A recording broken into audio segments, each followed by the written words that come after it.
Hola, estás en el canal Haciendo Amigues con Leonor, que vengo a ser yo, Leonor Silvestri. Hoy es el sexto encuentro, si mal no me equivoco, puede fallar, ya saben, del día domingo de el Club de la Charla de los Intercambios Sinceros, Historias Crueles y Dilemas Éticos. En el día de la fecha vamos a estar viendo Trabajar de lo que me gusta, ese es el eje de análisis, y el cuento es La cabeza en la mano de Christopher Priest. Dicen que en este cuento se basó la última película de Cronenberg, Crimes of the Future, Crímenes del Futuro. Hay un video alusivo, acá abajo te dejo toda la información al respecto. Y si en algún momento ves este video liberado, quiere decir que hubo gente antes que vos que hizo aportes y que adquirió clases para permitirme y apoyarme y que pueda seguir liberando materiales. Así que vos también haces tu aporte, acá abajo está toda la información.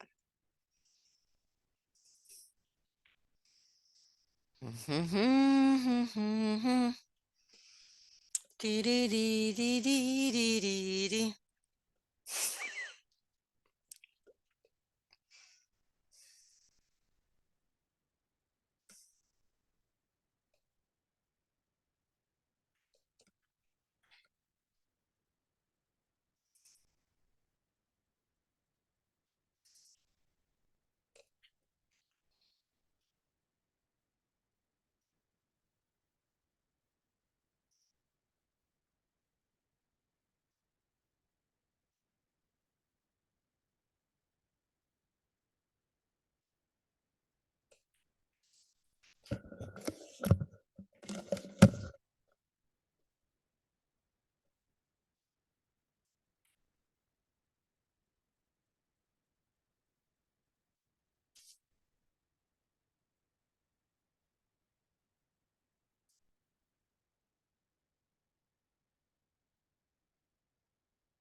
Mm, mm, mm, mm.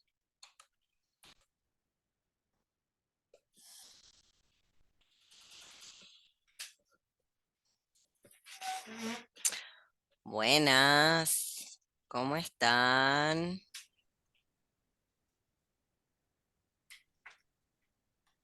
¿Qué se cuenta? Hola Leo, ¿cómo estás? ¿Cómo le va? ¿Te llegó el video, Ricky? Sí, sí, sí, Ah, sí, me llegó. excelente. Bueno, Perfecto. te extrañamos el otro día. Sí, ya ustedes también. De hecho, empecé a ver la clase y más me Qué lamenté el no cagada, haber no estado. estuve. Sí, Maldito trabajo, el tripalium. ¿Cómo le va a maldito. Lautaro, a Max? Buenas, buenas, Elena? aquí ¿Todo andamos, bien?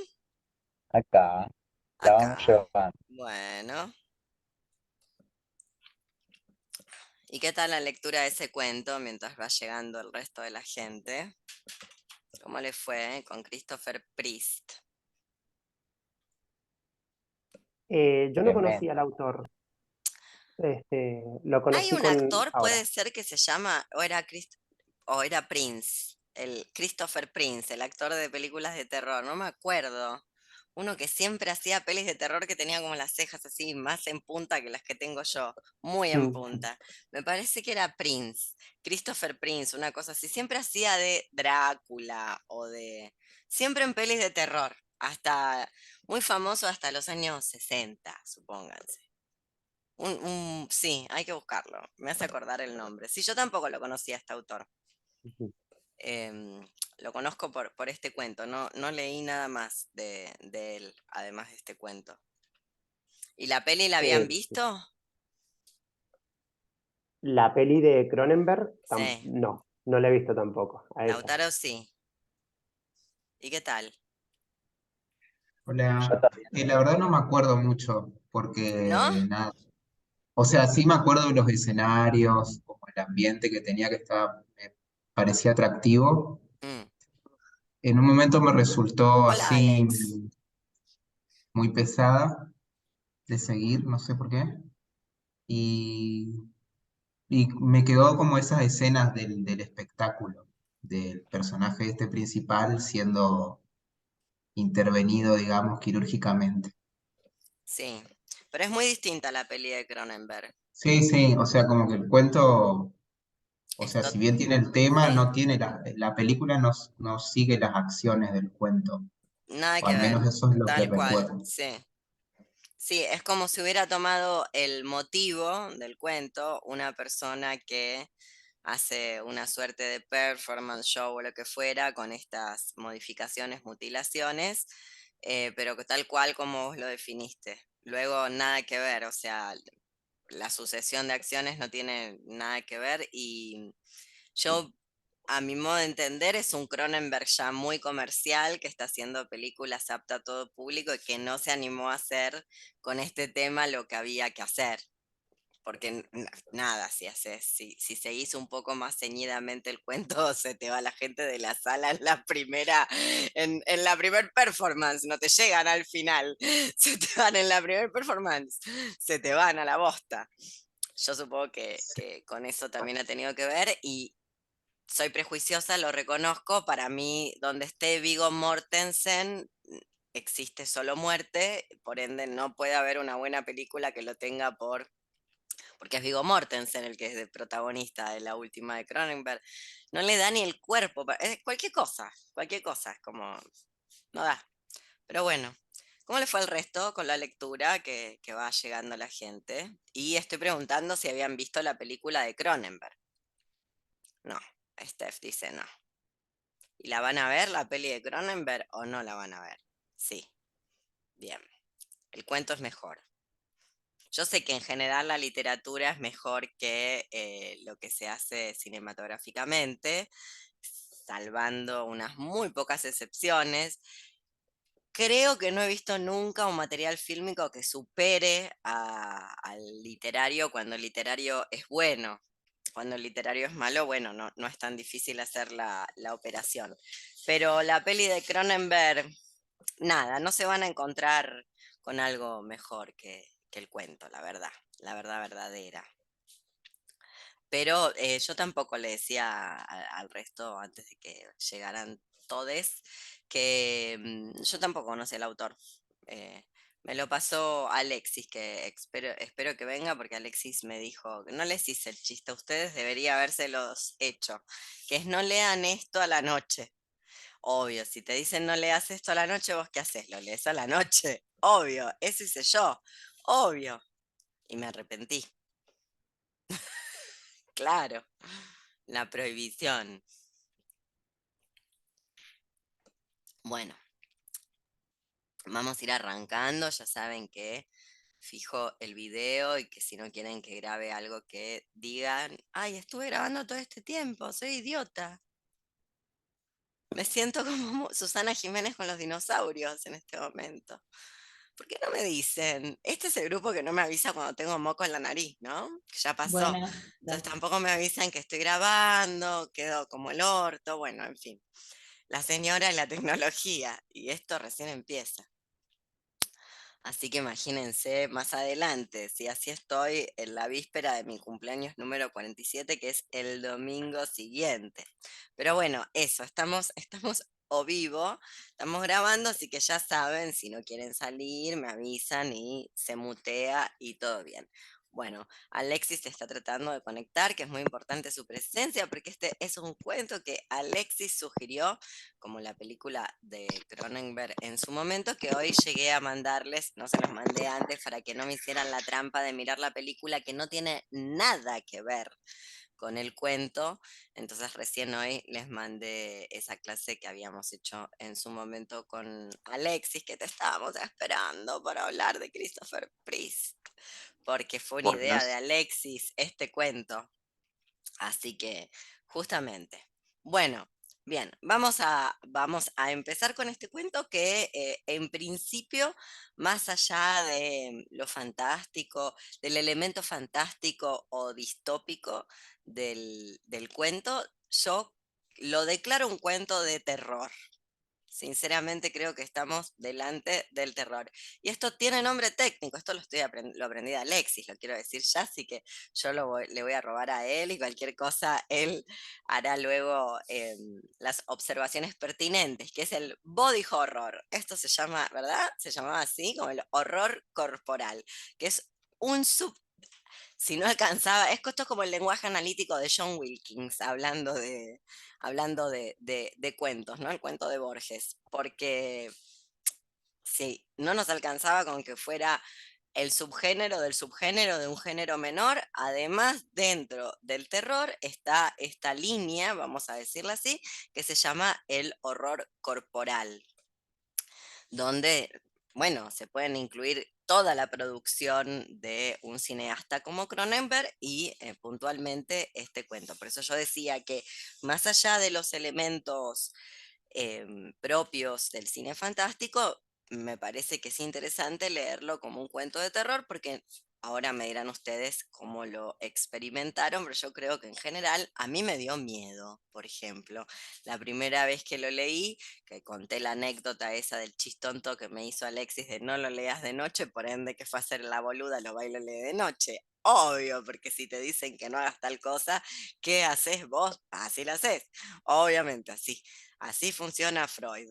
Entonces, me cagué de miedo, la verdad, me asusté un montón.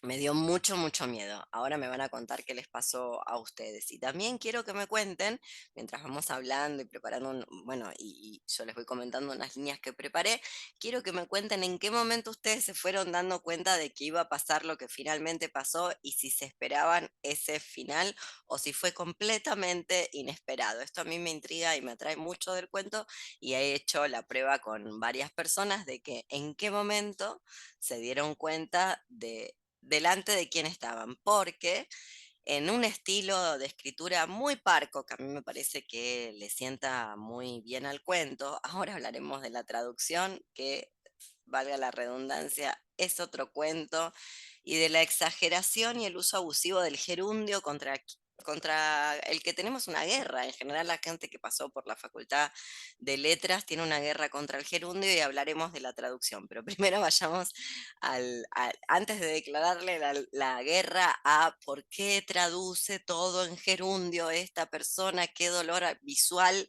que me produce, por qué nos hace esto al público lector hispanoparlante. Antes de eso, adentrémonos en este estilo tan parco, donde me parece que ese estilo de escritura que yo decía que le sienta tan bien, tan escueto, tan de frase breve, poca descripción, poco adjetivo, en fin, lo justo y necesario, bien al estilo de lo planteado por Quiroga en el Decálogo del Perfecto Cuentista, que yo a esta altura pienso que ustedes ya se lo saben rezar como el Salmo, medio como que ese decálogo hay que tener, no saberse las 10 máximas de memoria, pero sí saberlas invocar cuando viene al caso, como por ejemplo Quiroga nos va a decir en el decálogo no colocar adjetivos innecesariamente, o sea, es mejor encontrar la palabra precisa que colocarle a una palabra floja una cantidad de colas de color, que son la adjetivación innecesaria, intentando hacer esa palabra más, más sustanciosa, más sabrosa. Bueno, eso es mejor encontrar esa palabra, lo cual lleva más tiempo. Pero en este estilo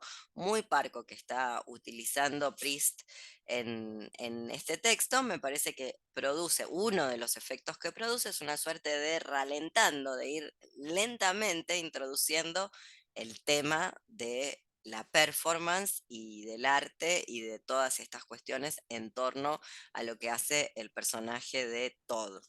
Lo digo porque no sé, los primeros párrafos, las primeras páginas, si bien un cuento empieza por el final y esto está clásicamente anunciado, este cuento está clásicamente anunciado en su título como Los asesinos de Hemingway y la teoría del iceberg, ahora iremos hacia allí. Lo cierto es que las primeras, hasta que llega la carta de Gastón y la leen, el maestro perfectamente puede ser una persona discapacitada, que sufrió una enfermedad y bueno, eh, nada, con ciertos gustos extrambóticos o exóticos, pero perfectamente puede ser una persona con una discapacidad, nada más. A medida que avanza nos vamos dando cuenta que es algo más, además de una persona con múltiples discapacidades, es decir, un artista. Vamos a esta cuestión del título y no me quiero olvidar de decirles algo acerca de la recepción. Voy a empezar por esto de la recepción y el título de artista, de arte de este personaje. Mientras tanto, les voy avisando que vayan pensando en las tesis también de Piglia, porque algo al respecto vamos a decir, porque aquí hay al menos dos historias, como bien hay una historia cifrada, encriptada, que no es tan sencilla de dilucidar y que explica el por qué Todd también quiere decapitar a su asistente, ex amigo Edward. Pero vayamos primero al título. ¿Conocen Los asesinos de Hemingway? ¿Alguna vez lo han leído? ¿Alguien lo ha leído? ¿Lo quiere contar? Lo vamos a spoilear. Es un cuento, es el cuento de la teoría del iceberg, se ha dicho de paso. O sea, cuando tengamos que pensar en la teoría del iceberg de Hemingway, me parece que uno de los cuentos más relevantes para representar esa conceptualización es este, Los asesinos de Hemingway. Así que recomiendo, de hecho no lo incluí porque no hay un dilema ético ni un debate actual en ese cuento, pero es un cuento relevantísimo. ¿Alguien lo ha leído y lo quiere comentar? ¿O no? ¿O lo spoileo yo? Nadie conoce, bueno, es un libro muy lindo, un cuento. Nadie, nadie lo quiere Ay, yo contar. leo sí, yo Dale, lo he leído. contalo, A ver, yo te ayudo. eh, ayúdame porque quizás Sí, no recuerde todo. Bueno, la acción transcurre en una especie de restaurante de pueblo chico, ¿m? ajá, O de ruta, si se sí, quiere. exacto, un Este, pueblito de mierda con una cantina exacto, ahí en el medio de la nada. más bien una cantina. Ajá. Sí. Ingresan dos personas, Ujú. se sientan en la barra del lugar y mantienen una conversación con la persona que atiende el local.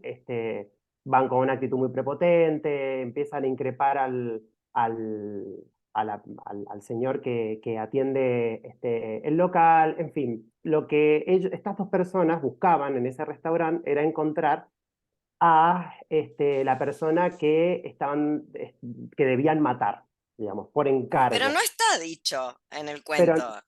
Ricky nos acaba de resolver el final. El único lugar, lo spoileó, pero spoileó el spoil.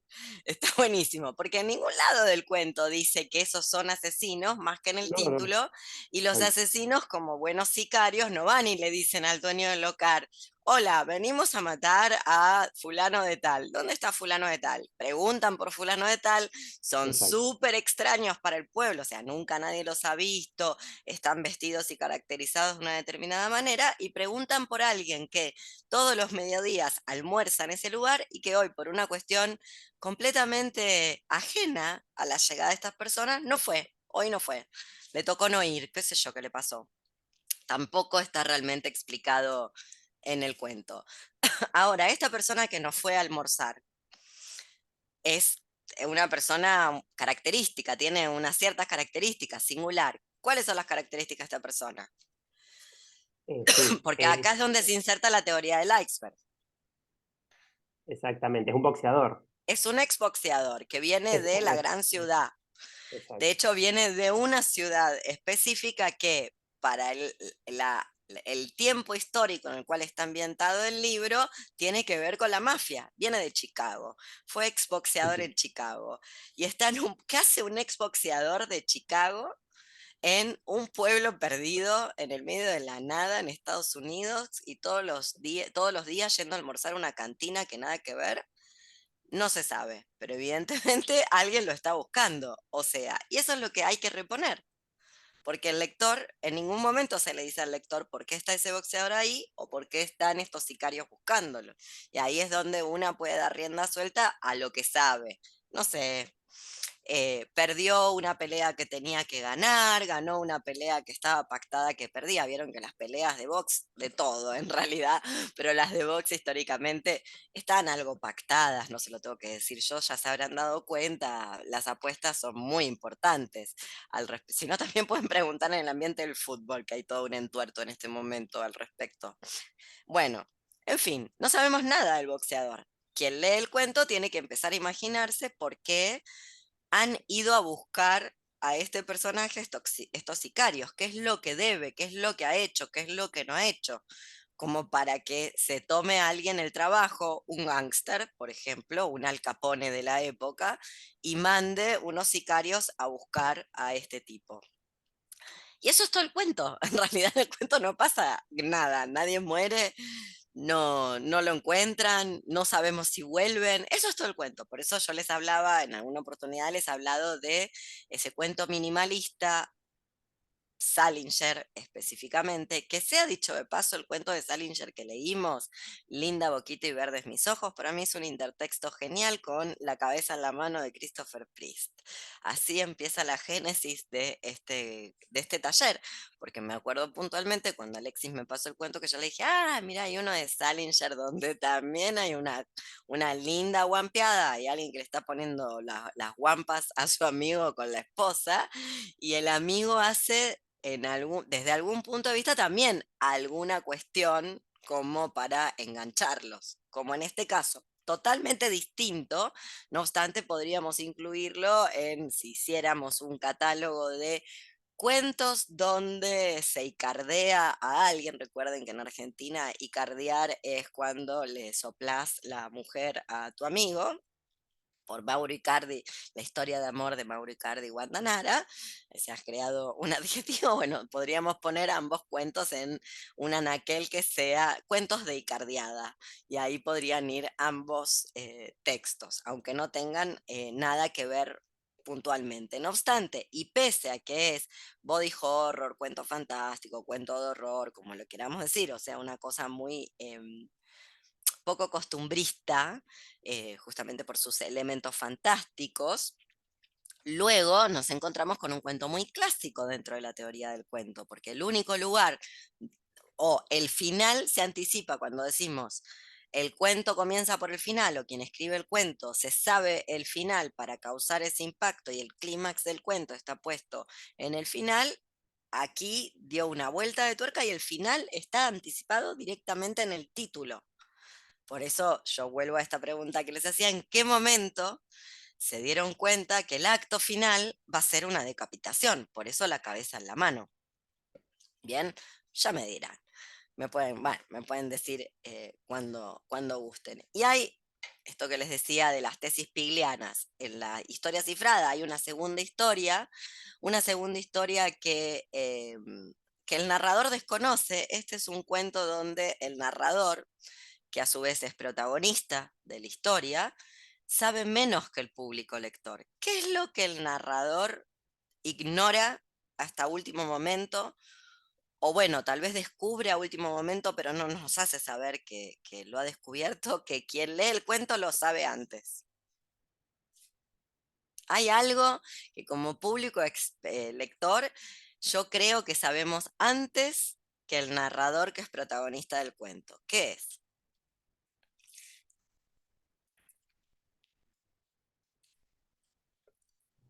Charan, Que chan, todos chan. saben en qué andan. No me acuerdo el nombre del otro personaje. ¿En qué anda? Y Elizabeth. Lasken, Edward Lasken y Lasken, Elizabeth. Lasken y Elizabeth. Sí, exactamente. El público espectador sabe, el público lector, perdón, sabe que Todd escucha y ve más de lo que ellos creen que escucha y ve. Típico disca. Me encanta Todd. Les está engañando. Laskin está convencido que a cierta distancia y en ciertas posiciones, debido a las mutilaciones infligidas voluntariamente eh, de Todd en sus actos performáticos, no puede escuchar ni puede ver qué acontece. Y Todd sabe todo. Se ha dado cuenta de todo. ¿Se acuerdan esa anécdota? Yo se las conté creo que a ustedes en el primer encuentro. La anécdota de Borges ciego dando clases en la UBA. Bueno, acá la tienen. El Borges ciego la cuento, si no, no se acuerdan, la repetimos. Es una anécdota que contaba una profesora mía de literatura latinoamericana que decía haber sido testigo presencial de este hecho. Borges ya ciego dando clases en la Facultad de Filosofía y Letras siempre tenía que ser asistido por los estudiantes cuando llegaba a la facultad, porque ya estaba completamente ciego. Siempre había gente de franja morada que lo ayudaba y lo llevaba hasta la clase, lo sentaba prácticamente y él daba la clase de su cátedra de literatura inglesa. Dicen que no se sabe qué pasó un día, pero la gente de Franja Morada no estuvo y que fueron los peronistas los que hicieron eso.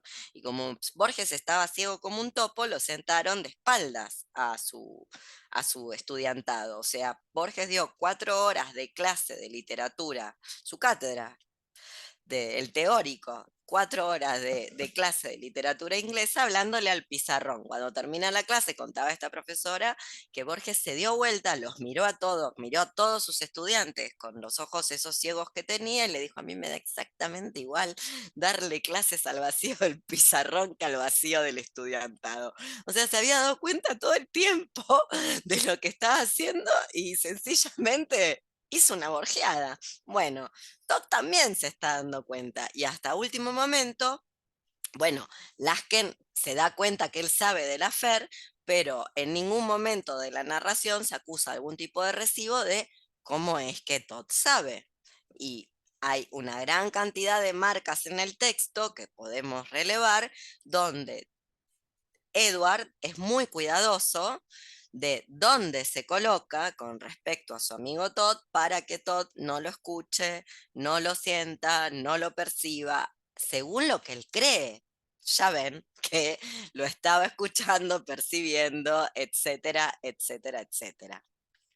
Bien, luego, eh, digo, esa es la historia que Piglia denomina la historia 2 del cuento. No tanto por el triángulo o el afer, sino más bien a mí lo que me interesa es esta cuestión de subestimación de la persona devenida disca, que la persona devenida disca, en este caso el maestro, por eso se pone el título del maestro, a ver si me parece que Lasken no se dio cuenta por qué se hace llamar el maestro este señor, además de tener la gran capacidad de automutilarse y seguir con vida, sea dicho de paso, ¿no? Además de esa capacidad, bueno, tiene esta otra capacidad de que los ha engañado. Ellos creen que es una pobre persona que se ha arrancado hasta la membrana de las orejas, por ende no sabe de dónde viene el sonido y parece que sabe más y que los ha engañado todo este tiempo haciéndoles creer que es más dependiente y más vulnerable de lo que realmente es, al punto tal de que por un pelito no le corta la cabeza a su amigo Lasken. ¿Bien? O sea, digo porque hay un gran hincapié en que no puede ver, no puede escuchar, no, hay cosas que no puede percibir, etcétera, etcétera, y me parece que está completamente al tanto y que eso tiene que ver, me repito, con la subestimación con respecto a la persona con discapacidad, porque Todd, además de ser un discapacitado, es el maestro, que me parece que es algo que Lasken ha soslayado. Al respecto de este nombre, el maestro no es una referencia ni directa, no es un intertexto directo, no digo que Proust lo haya pensado, pero les recomiendo un texto, si no lo conocen, de un actor, ay, ¿cómo estoy? Hoy estoy peor que nunca, ¿eh? Em, el coágulo, las secuelas del COVID. Bueno, de una novela de un escritor ruso que a mí me gusta mucho, que se los recomiendo, que se llama Bulgakov. No es muy famoso ahora, pero en Rusia tuvo su momento de fama al punto tal que sobre esta novela que les digo se hizo una miniserie rusa que es todo, búsquenla, que se llama El Maestro y Margarita. ¿Escucharon hablar de esa novela? Muy buena, muy divertida, y el maestro es el diablo. Así que hay ya una tradición, es muy linda esa novela porque hay un personaje, es un familiar, tiene un amigo y asistente, el diablo, que es un gato negro, pero es un gato negro bípedo, es un gato, es como si mi gato moreno, que es mi sueño es un día despertarme y encontrar a Moreno de 1,30 m, 1,40 m, más o menos mi altura, pero moreno, o sea, como hicieron con la miniserie, un tipo disfrazado de gatito negro que, bueno, que es el ayudante del maestro, que es el diablo. Digo, por si quieren buscarlo. A mí me hizo acordar, esa referencia del maestro me hizo acordar a la novela de Bulgakov. No que tenga que ver directamente, pero bueno, no deja de ser desde algún punto de vista, este señor Todd no deja o dicho de otro modo, sus artes escénicas están muy cercanas a lo que podríamos decir un culto, ¿no? Un culto religioso, casi como líder de secta, no un efecto, no buscado con esa intención, con ese objetivo, sino algo que se produce por el acto performático, escénico en sí y se aprovecha para la escenificación y para el timing del arte.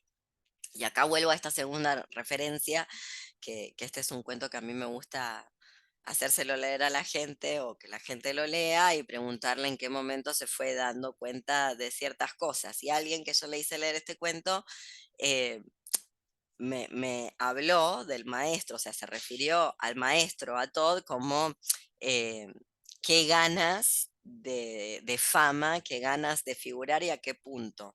Y yo pensaba que, bueno, que efectivamente eso es innegable, pero que estamos rodeadas de estos ejemplos como el maestro, solo que sin las capacidades del maestro, o sea, mucho de cabotaje, digámosle así, que podría ser leído, una lectura posible de este cuento es como alegoría o espejo de lo que la gente es capaz de hacer por el aplauso y el amor o el odio, que en general se parecen bastante, del público. Ya saben mi tesis de que los haters son fans confundidos y viceversa, no es mía, en realidad es de Stephen King y Misery, sino van y preguntan en esa novela qué pasa cuando no le entregas a tu público lector lo que tu público lector quiere que le entregues, cuáles son los peligros de hacer eso como en la novela. Entonces vuelvo a esta otra cuestión de que me parece que si bien Todd es una hipérbole, o sea, el personaje del maestro es una hipérbole de lo que un artista es capaz de hacer con tal de ser artista, de estar ahí, de figurar, de alcanzar el éxito, la fama, el estrellato, ya vieron que bien lo dice Todd, no es ni el dinero ni el público, es todo. Tiene que ver con una razón para existir, una identidad, el ser alguien y un largo etcétera que lo tenemos que analizar. Estamos llenas de ejemplos de estas características, solo que sin ningún talento. Este al menos tiene el talento de la automutilación y la autoflagelación. Pienso en las celebrities, por ejemplo, y la capacidad que tienen de desnudar hasta lo más íntimo.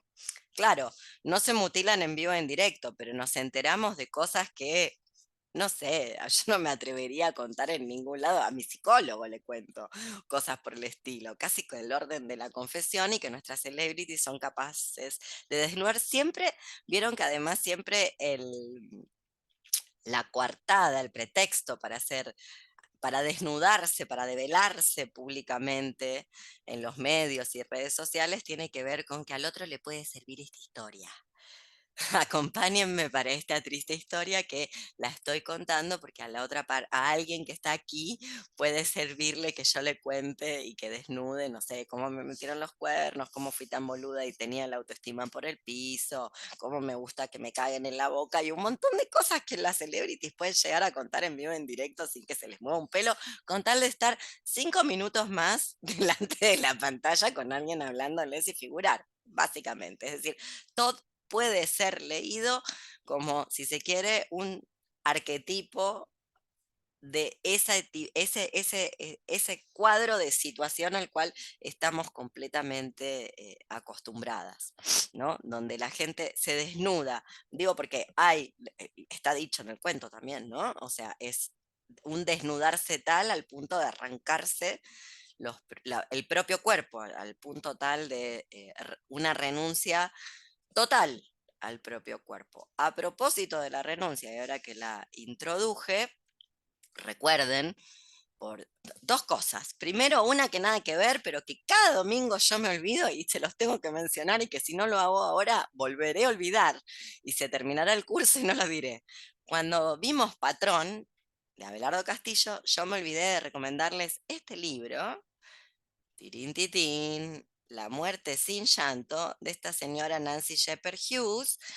Se descarga en internet para que vean estos ejemplos de aborto retrospectivo / infanticidio, desde un punto de vista teórico, no narrativo, no ficcional, o sea, un estudio antropológico de una señora que está investigando el abandono de personas, no le dice así, pero el abandono de personas, de niñeces en las favelas de Brasil. Y bueno, y la manera en la que se construye esas muertes, que en realidad son muertes, son abortos retrospectivos. Por lo menos esa es la hipótesis del texto, no me quería olvidar. Y vuelvo a lo de porque si no nunca se los digo, me olvidé de decírselo cuando fue el cuento, nunca se los digo, me voy a olvidar de nuevo. Bien. Al propósito de este texto, me parece que de este texto de Proust, hay un texto que me parece que pueden combinar y que si lo leen, si no lo conocen y lo leen, les va a servir, me parece, para el análisis, que es Tecnologías del Yo de Foucault, donde Foucault hace la diferenciación o el paso de eh, el conócete a ti mismo, el nocice autón propio del frontispicio que está en el frontispicio del templo de Apolo en Delfos, Apolo como dios de la sabiduría y lo que implica ese autoconocimiento y esa sabiduría. Recordemos que en la puerta de atrás del mismo templo, donde la puerta de adelante dice el nocice autón, conócete a ti mismo, en la puerta posterior dice Medea Gan, que es nada en exceso, Medea Gan. Bien, entonces, volviendo a esta cuestión, Foucault traza el cambio. ¿Cuál fue el cambio con respecto al nocice autón griego o asiático, porque Apolo es un dios griego y asiático, a el nocice autón, el noscete ipsum, el conócete a ti mismo, cristiano, y que tiene que ver con la renuncia al cuerpo? Previo al cristianismo, ese conócete a ti mismo tiene que ver con prácticas o tecnologías del yo que te singularicen con respecto a la multitud. La experiencia de masa aún no existía, pero que te singularicen con respecto a la multitud para tener una vida, lo estoy diciendo así muy raudamente, un libro que es muy complejo, para tener una vida ejemplar.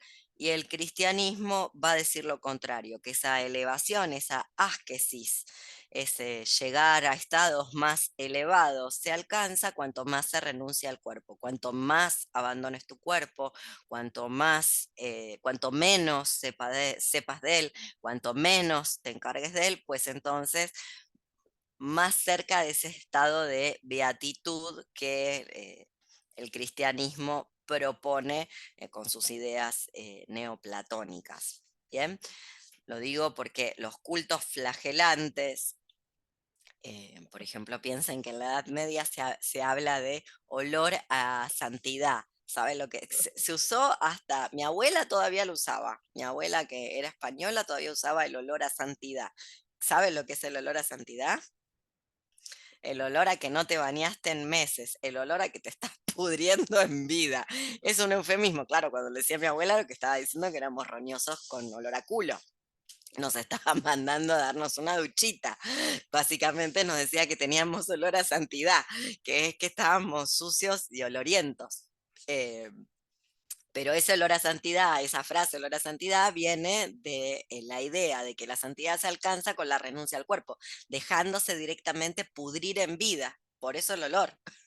O sea, es alguien que se deja pudrir las llagas en vida. Lo digo por esta cuestión de el maestro le propone, se propone a sí mismo y le propone a su público espectador una experiencia del orden de alcanzar estados que de otra manera no se pueden alcanzar. Y antes de proseguir, si quieren retomar alguna de las preguntas que hice con respecto a en qué momento se dieron cuenta que esto termina con una decapitación, o en qué momento se dieron cuenta que lo quiere hacer cagar a Lasken, o en qué momento se dieron cuenta de que Todd sabe más de lo que Lasken y Elizabeth creen que sabe, y un largo etcétera de preguntas que he hecho, me gustaría también que me comenten cómo lo perciben a Todd, si lo perciben como artista, si lo perciben como esto que les había dicho, líder de un culto, y que me expliquen el final, porque en el final prácticamente, y acá viene la duda, casi que lo planteo como, casi no, lo planteo como una duda, no me queda del todo claro si Todd llegó a planear con su último acto hasta una suerte de insurrección civil, que es lo que se desata con su muerte, lo habrán visto, y en algún momento dice, revisen el final, que estaba todo planeado. ¿Quién quiere empezar? O sea, planeó hasta llegó hasta ahí, hasta planear que con su muerte iba, vieron que la policía, irrumpe la policía, mata gente, la gente saca los fierros, se arma, bueno, hay que decir que esto está situado en Francia y que ya vieron que en Francia, hay que decirlo, así como son desagradables, imperialistas, colonialistas, la realidad es que vos a los franceses no les metés el dedo en el culo y sin que te hagan una manifestación en la calle. Donde Argentina estaría pidiendo que te aumenten el saldo negativo de la tarjeta SUBE para poder tomarte el bondi, los franchutes te prendieron fuego a algo, te plantaron una guillotina delante de la casa de gobierno y están persiguiendo con una molotov en la mano a Macron. Diferencias, diferencias. Nos podría haber tocado ser un pequeño paisito neocolonial, pero que después se haga respetar. No, lo peor de todos los mundos posibles. Bueno, entonces, ¿estaba todo planeado o no? ¿Qué opinan? Explíquenme ese final, porque realmente es como un bonus track ese final, ¿no?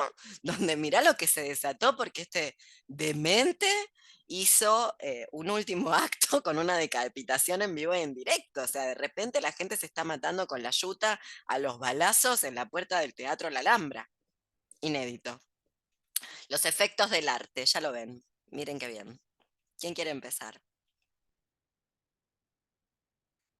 Tengo más cosas para decir, pero para no hablar todo el tiempo yo. ¿Quién quiere arrancar? Bueno, está Dale, bastante tímida Alex. hoy. Este Voy a sí, decir una Kundera no, pero este cosita. sí. Este sí, sí, bien. Vamos a. No, hay que preguntarle a Alex porque Alex nos viene haciendo trampa. No la voy a deschavar, pero ayer hizo una trampa. Se puso a hablar de un cuento que no había terminado porque la aburrió. Sí. Bueno, y sí, pero es que ya con lo que había leído ya era suficiente. Está muy Bueno, bien, Alex. Y ni se notó, ni se notó. Acá vemos cómo nos pueden vender cualquier cosa. Imagínate lo que nos va a vender la inteligencia artificial. Porque no se notó nada, estaba re bien lo que estaba diciendo Alex. ¿viste? Sí. Bueno, venga, Bueno, cuéntenos. la primera, para mí, la primera Sí, pista de que Todd sabe más de lo que parece que sabe está antes de terminar la segunda página. a ver, En mi versión es página 213, sí, dice un párrafo que está hacia el final cuando hablan de la carta. Entonces dice, el párrafo dice, ella pasó por mi lado con los modales decididos que tanto le gustaban a él y se detuvo frente al maestro. No pareció sorprendido de verla. Él ya sabía que ella estaba por ahí, que venía, que, muy bien ¿no? observado. Y el otro está como que, bueno, si yo me paro acá, no se da cuenta de que estoy. Si no lo ven, si no lo veo, no me ven, y toda esa cosa. Los cangrejos hacen eso, ¿sabías? Los cangrejos creen que si se tapan con arena los ojos y ellos no te ven, pues entonces vos no los estás viendo. Me parece genial. Bueno, sí, acá comprobamos que Lasken es medio tonto, que no se está dando cuenta de nada. De hecho, no se está dando cuenta de que está haciendo una máquina donde le van a cortar la cabeza a él. Forma parte del plan. Si le hizo de la máquina, ¿no se dio cuenta que en un momento iba a terminar con la cabeza puesta ahí él también? Bien, muy bien observado. Ahí es donde vos decís, bueno, ahí hay un primer indicio de que tal vez esté percibiendo más de lo que estas dos personas sugieren o sospechan. Luego, para quien lo haya leído en inglés, alguna debe haber así con sus obsesiones de la lectura en inglés. ¿Qué es lo que le dice Lasken a Todd en el momento en el que Todd le dice que sabe todo? Porque en castellano le dice, y a mí me resulta como los gerundios, acá hay algo que está mal. Lo que le dice Lasken, lo que le contesta Lasken a Todd, cuando Todd ya ahí recostado en la camilla, esperando la guillotina, con el cosito atado en la lengua como para tirar y demás, lo que le dice es Lasken a Todd, y aún así insistes. ¿Qué tiene que ver el aún así insistes? Lo pregunto porque en inglés debe decir alguna otra cosa. ¿Alguien tiene la versión en inglés? ¿La vio? ¿O cómo puede entonces resolver esa frase que está colocada allí de y aún así insistes? Que eso es lo que le contesta Edward Lasken a su ex amigo y actual maestro Todd. ¿Qué opinan? ¿Le prestaron atención a eso? Dijeron, bueno, nada, le dice cualquier pavada y seguimos con el cuento. Puede pasar, porque igual funciona. Dale, Anabel, ¿qué dice? Le dice, ¿y todavía quieres? And you still want to, es lo que dice en inglés. Bien. No ¿Y está insistiendo. vos cómo lo entendés? ¿Cómo entendés eso que le dice? Porque se lo dice justo en el momento donde el otro le dice sé todo de ustedes. Ujú. Lo atrae hacia la trampa de colocarle ahí la cabeza a él también y le dice sé todo lo tuyo con Elizabeth. Y entonces Lasker le contesta eso. ¿Cómo entendiste esa frase? Como quieres continuar con esto, ¿no? ¿Y qué quiere decir continuar con esto? Pues con lo que está a punto de ocurrir. O sea, ¿con el sacrificio, con su decapitación o con qué? Digo porque es ambigua la frase. ¿Qué es lo que quiere si todavía quiere? ¿Seguir mutilándose, seguir estando con Elizabeth? ¿Qué? ¿Qué le está planteando?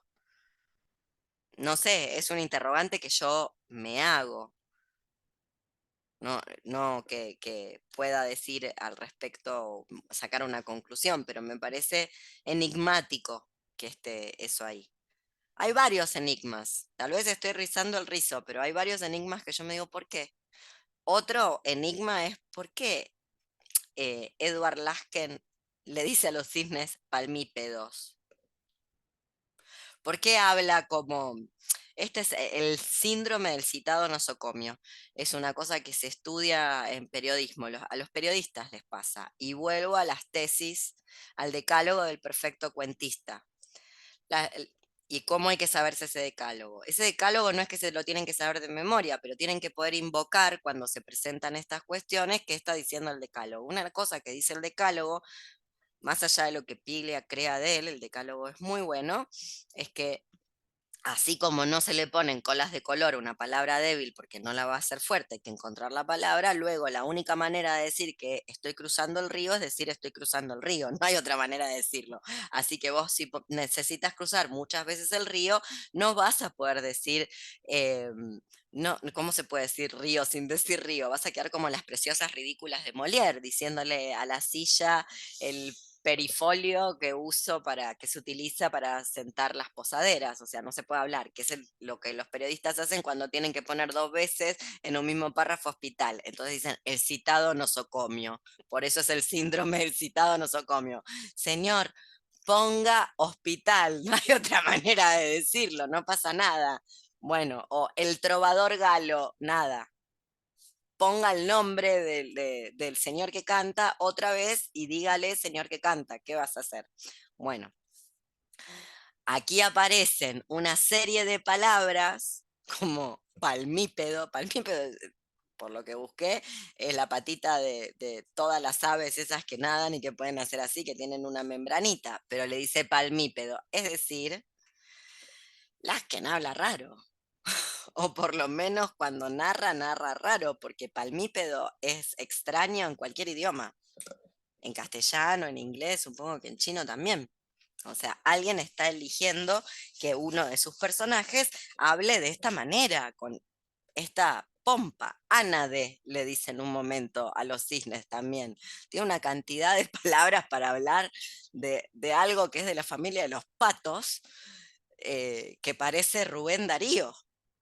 Literal, ¿no? Es como Ipsipila que dejó la crisálida. Siempre me acuerdo. Así escribe Rubén Darío. Nuevamente volvemos a la parodia. Se vuelve imposible. La única manera, lo único que se puede hacer con eso es lo que Urda Pilleto y Tortonés hicieron con las poetisas y Alfonsina Storni. Se hace solo. Es como no hace falta, vos decís Ipsipila que dejó la crisálida y así yo intente darle una intención de que esto no es chistoso, esto es chistoso. Entonces, ¿por qué habla así? Edward Lasken, ¿por qué dice palmípedos, perdón? Ana, hay más de uno que leyó este cuento y leyó palmitos, no me mientas. Que tuvo cuando pasó por ahí, tuvo que volver a fijar la vista, no me mientas, leyó, sí, palmitos, seguro que sí.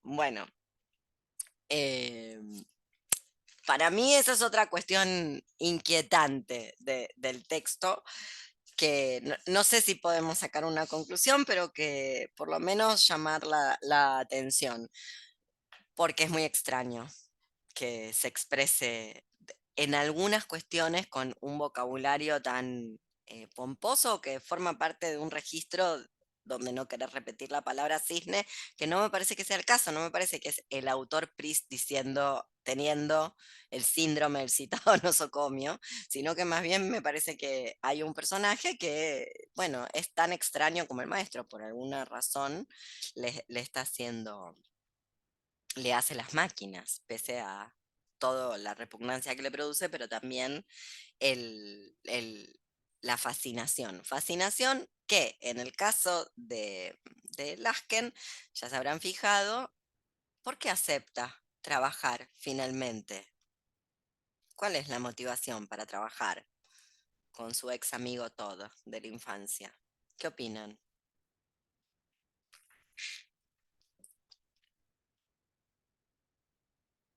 Es Elizabeth. Es a partir de conocerla a Elizabeth, a quien tiene un problema, y lo tengo que decir. Edward Lasken tiene un problema, entiende bastante mal las cosas, porque al principio cuando conoció a Elizabeth pensó que Elizabeth era, ¿qué?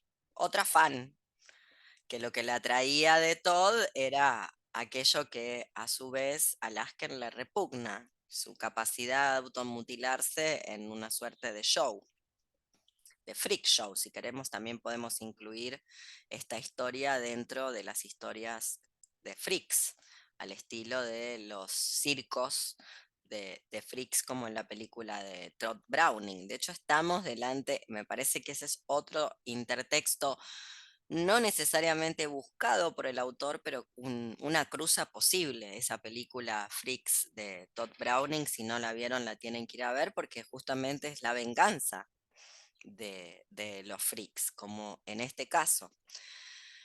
Primero la confunde entonces Lasken a Elizabeth con otra fan, para luego descubrir que tiene, y esto también es un síndrome muy propio, de las gentes que pululan alrededor de las personas con discapacidad, que es el mesianismo, el querer ayudar, el querer salvar. Tiene nombre, ¿vieron como el síndrome del Salvador o de la Salvadora Blanca? Bueno, en la discapacidad también está. La persona que, y no es un morbo lindo, no es el morbo de, la verdad, prefiero el morbo de la mutilación, o sea, preferiría que a Elizabeth le gustaran los muñones. No, no, no, a Elizabeth lo que le gusta es ver si lo puede rescatar. Se enganchó con este personaje a ver si lo puede rescatar de esta cosa que hace. ¿Se entiende la diferencia? O sea, el morbo de Elizabeth no pasa por gustar de ese cuerpo profanado en este acto ritual, sino con la idea de poder salvarlo de sí mismo en una suerte de mesianismo del cual da cuenta Lasken, y Lasken al principio se confunde una cosa por otra. Me parece que ahí nuevamente podemos introducir eh, como lectura posible de esto que yo les contaba, que me había enseñado Alexis del body horror. Bueno, justamente ese horror físico que da la discapacidad. ¿Cómo lo vieron ustedes? Si lo vieron.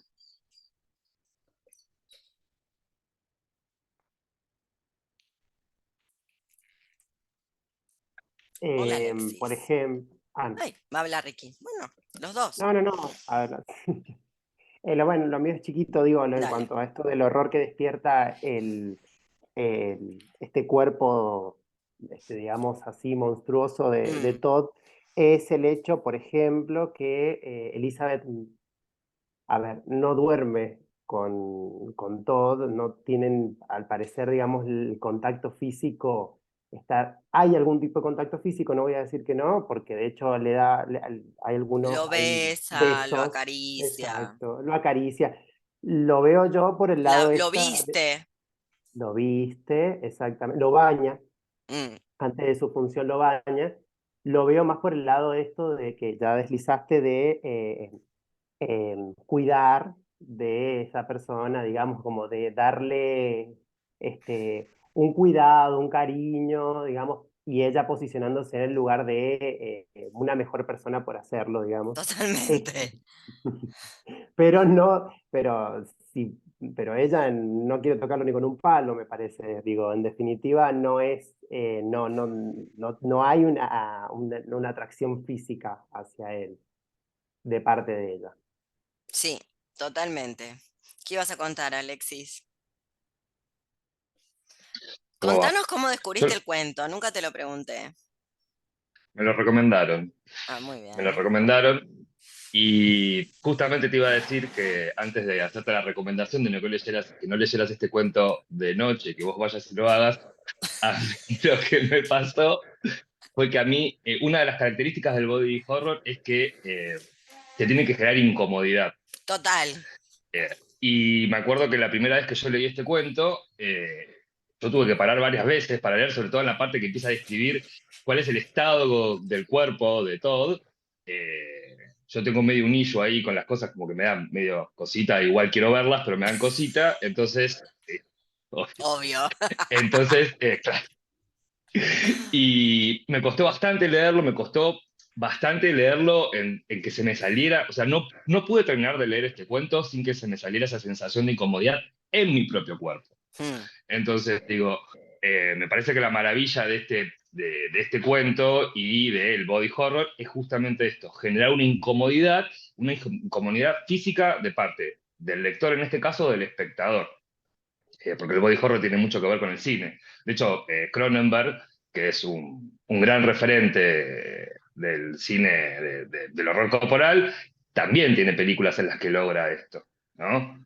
Eh, Me parece a y me mí, no, parece... no sé qué vos qué pensás, que este horror corporal lo podemos ubicar, que en el texto está bastante claro, en este entrecruzamiento ciencia técnica que se empieza a vislumbrar, o que en la literatura podemos decir que se empieza a vislumbrar, donde el monstruo es una creación humana. Pasamos del vampiro a Frankenstein de Mary Shelley. Ya no es un monstruo que tiene que ver con un exabrupto de la naturaleza o el satanismo y los demonios, sino que esto lo crea el ser humano, crea este Sí, tipo de monstruosidades.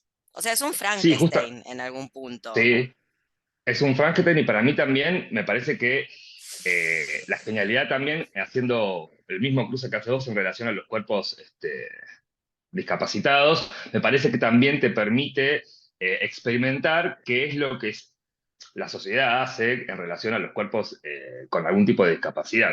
Sobre todo cuando la discapacidad es visible, porque no es lo mismo Exacto, ser una discapacitada con passing. Como pasa en todos los exacto. órdenes de la vida, ¿no? Cuando vos tenés passing la pasás mejor, cuando vos no tenés passing se te complica un poco más. Y me parece que, por lo menos la sensación que yo tuve al leerlo, nada, es esta. Y tratando de dar respuesta un poco a si es culto o arte, a mí me parece que hay un poco de las dos. Hmm. Te voy a poner un ejemplo de una serie que si no la vieron se las recomiendo, que se llama Wild Wild Country, que es sobre la intentona de Hoyo de hacer como una especie de Buenísimo, es microestado.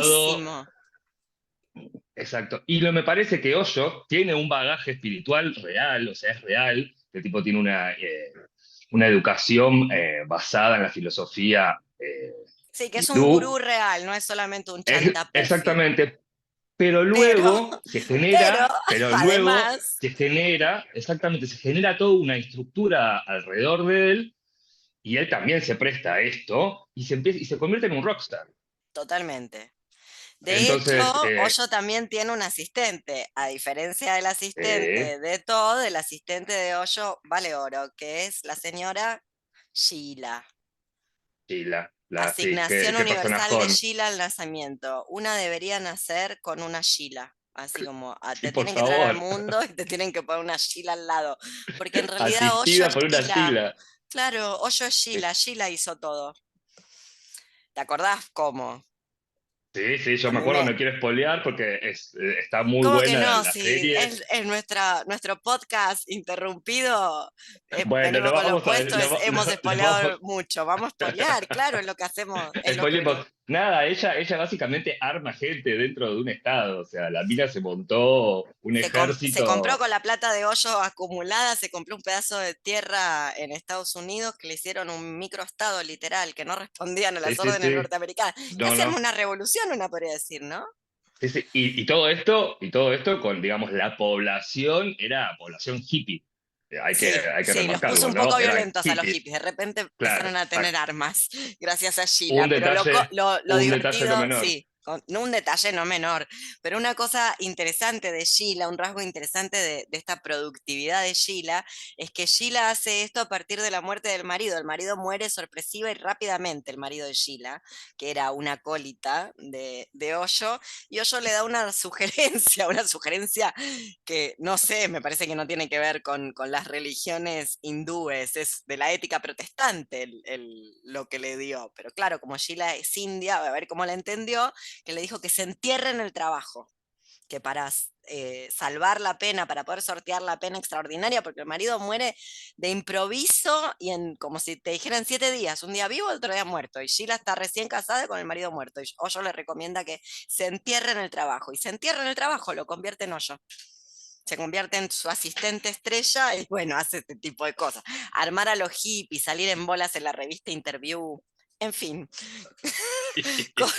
Sheila es todo. Nos merecemos una Sheila al momento de Sí. nacer. Esto era a No propósito tiene de si era desperdicio esa serie. culto o era, Sí. ¿qué era? A mí me parece que hay una cosa ahí que también te deja pensar, también una alternativa es que este tipo es un genio y me da la sensación que todo este juego con palabras rimbombantes para referirse a los cisnes por parte de, ¿cómo se llama este muchacho? De Edward, tiene Sí, que ver con marcar, a mí me da la sensación que Edward tiene una competencia con Todd que ya sabe que no va a ganar, porque él, cuando describe su relación con Todd, lo que hace referencia a que son a la misma clase social, que sí, y provienen del casi de mismo la lugar, misma edad. y casi Y de la misma edad. también Me parece que, en ese mismo momento es una referencia de que aunque él es un hombre fuerte y musculoso, prácticamente ya no exacto, puede mover la maquinaria que sostiene a todo. Como es al y me parece límite, que sí.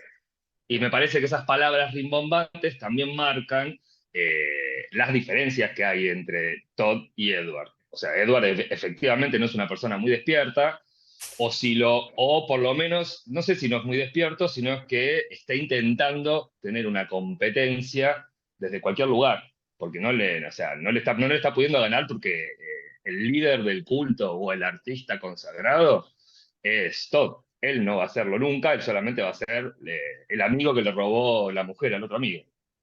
Y ya. Sí, y volviendo a esto de las palabras rimbombantes para referirse a pájaros, hay otra referencia a pájaros que yo tampoco me sé explicar, les pregunto a ustedes, en el momento que en mi edición es la página 4, no tengo el textito a mano porque nunca me lo fotocopié, lo leí desde el celular, casi quedó ciega, más ciega aún, donde a Todd le parece importante que no haya visto pájaros blancos volando.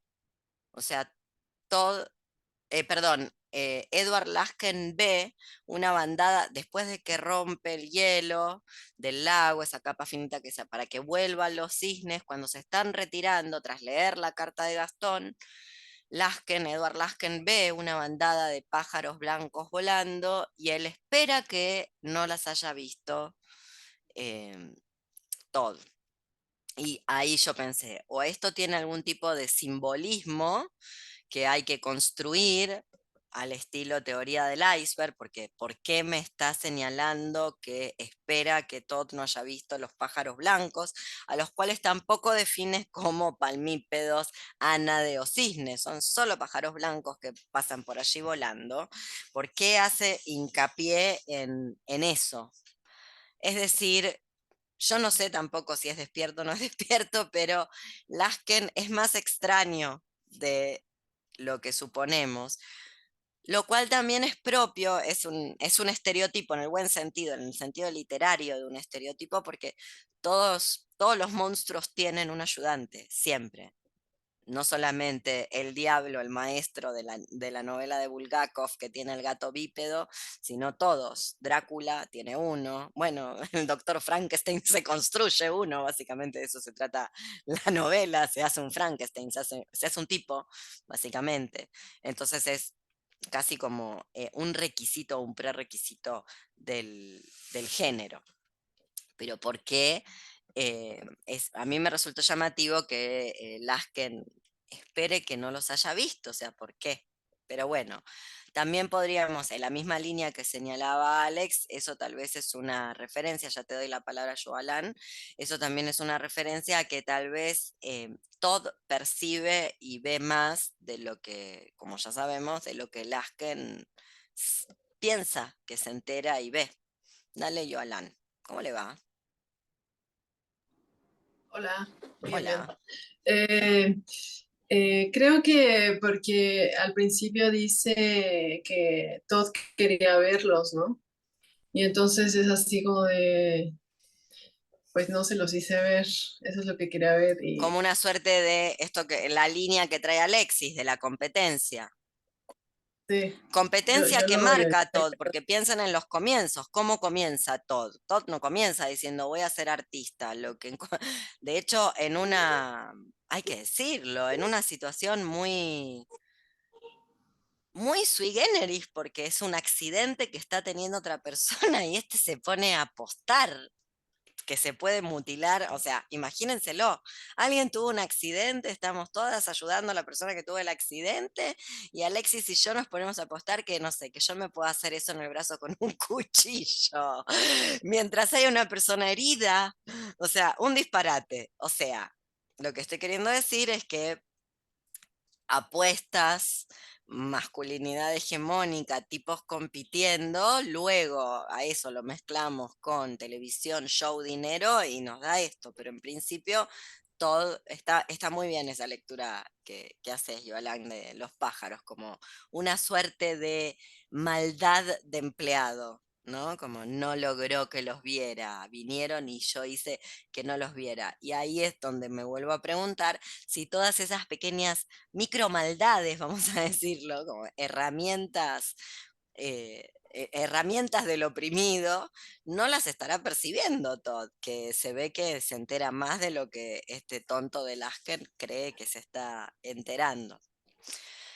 Hablando de algo más, Yolan, ¿quiere seguir? Sí, No, diga, sí, sí sí. podría ser que esté enterado Todd, ¿no? Y Mm. en esta cosa de relación que de lo que hablaron de Todd y entre Lasken, de cuando se conocieron y eso, también a mí me llamó la atención como que dice en algún momento el Edward que como que la historia esa que acabas de decir, él se la contó, o sea, Todd se la contó a Edward y que él se la creyó. O sea que ni siquiera sabemos si es cierta, así tal cual, La pues. historia de los comienzos,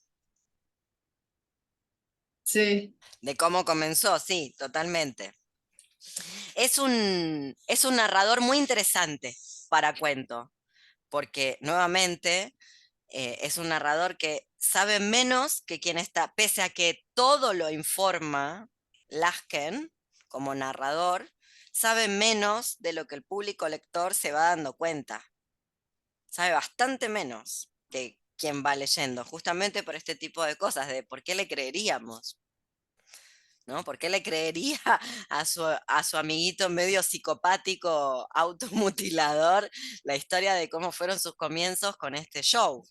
Nada, sí, totalmente.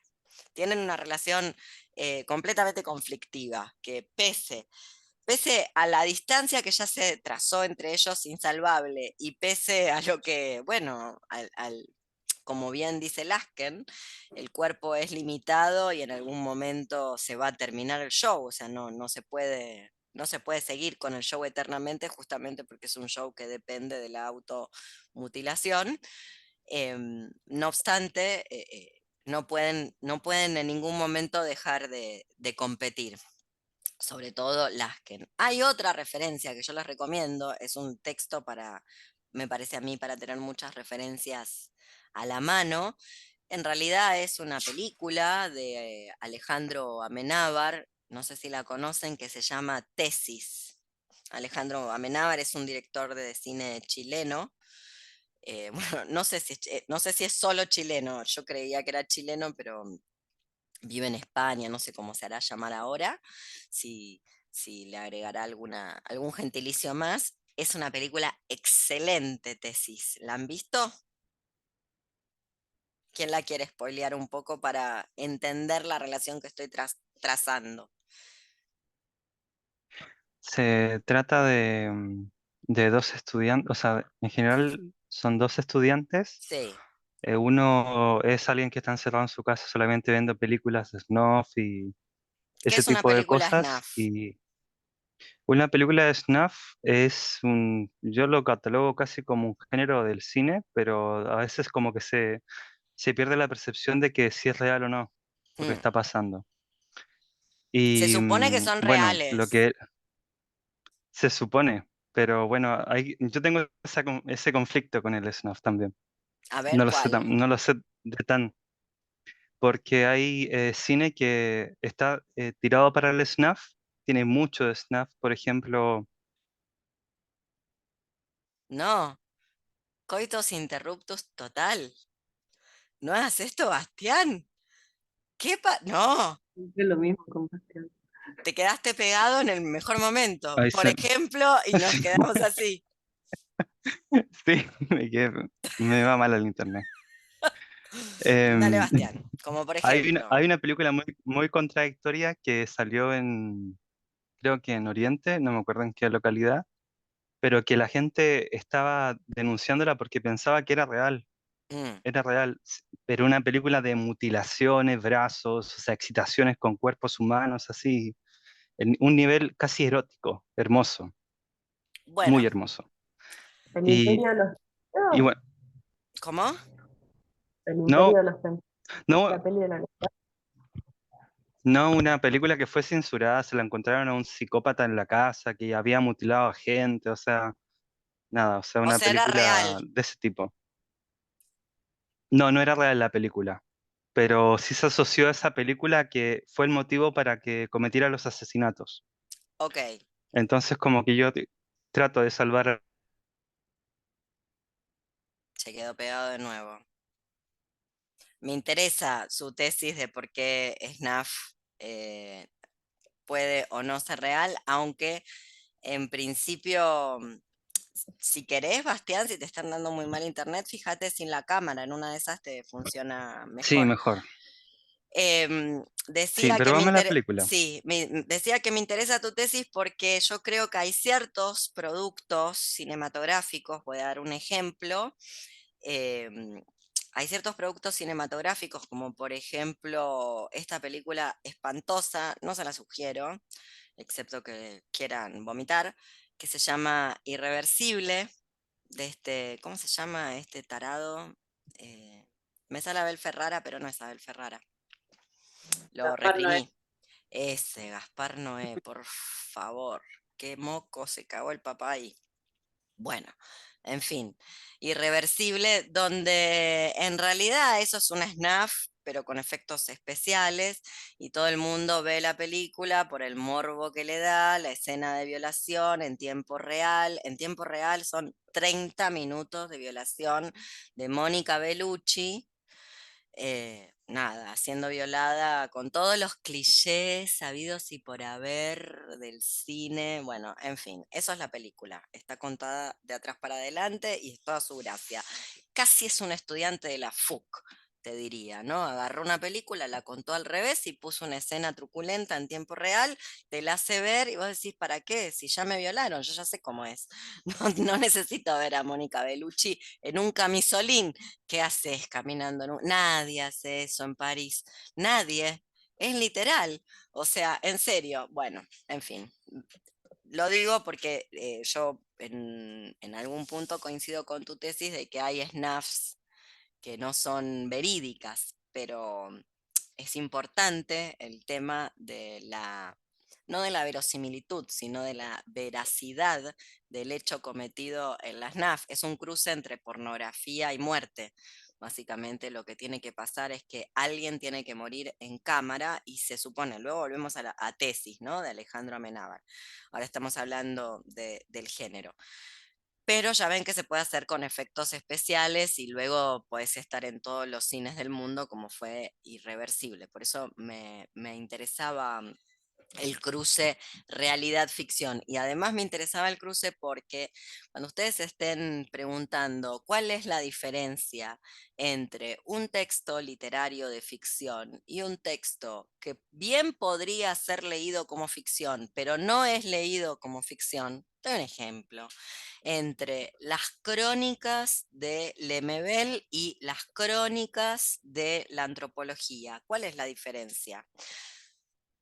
La ficción tiene un pacto con el lector, con el público lector, y ese pacto es que es ficción.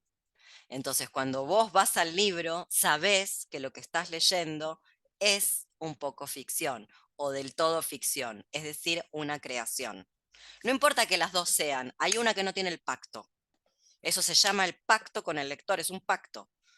Aunque esté basado en hechos reales, la ficción se presenta a sí misma como ficción. No quiere que te creas que eso es verdad, quiere que creas que eso es una creación, incluso al punto tal de que vos creas que tal vez está más alterada, más construida, más creada, más del genio creativo de una persona que lo que realmente está. ¿Se entiende? Esa es una gran diferencia, porque a veces no tiene que ver, es como una petición de principio filosófica, no tiene que ver con la manera en la que está escrito solamente, aunque puede tener que ver y usualmente tiene que ver, sino con esa petición de principios.